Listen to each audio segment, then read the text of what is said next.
Brain development is much more than a story about biology. From the earliest years, relationships with others play a key role in shaping how our brain grows and develops. Early relationships, where there is abuse and neglect, have a long-term impact on children. A brain that has adapted to survive in a threatening or unpredictable world may not work so well in an ordinary environment.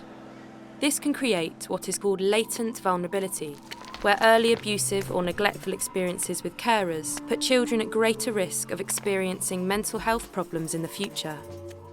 For these children, compared to their peers, common experiences like moving to a new school can feel more daunting and stressful.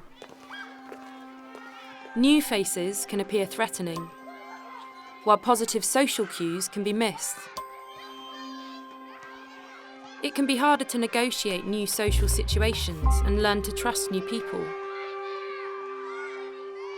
Even fun experiences like joining a new sports team can be challenging.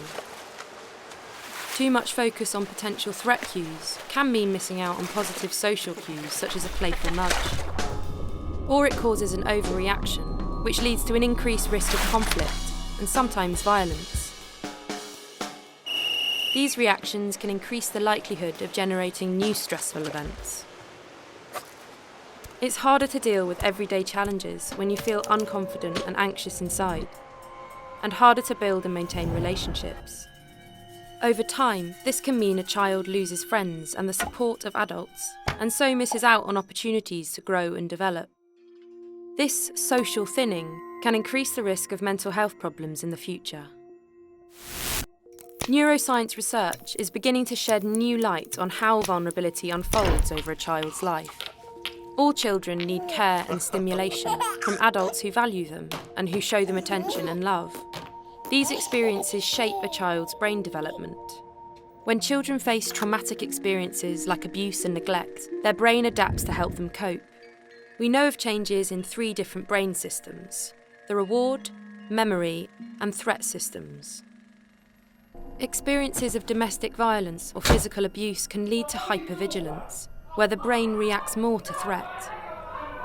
This might help a child stay safe in an early adverse environment, but it can cause problems in more ordinary environments.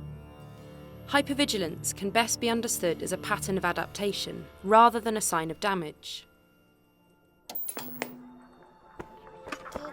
Abuse and neglect can also mean a world where a child's basic needs for care and attention are not met. This can shape the brain's reward system, the part of the brain that helps us learn about positive aspects of our environment and motivates our behaviour. Over time, the brain's reward system can learn to respond differently to things like positive social cues. Neuroscience studies have also pointed to changes in the autobiographical memory system, our memory of everyday past experiences.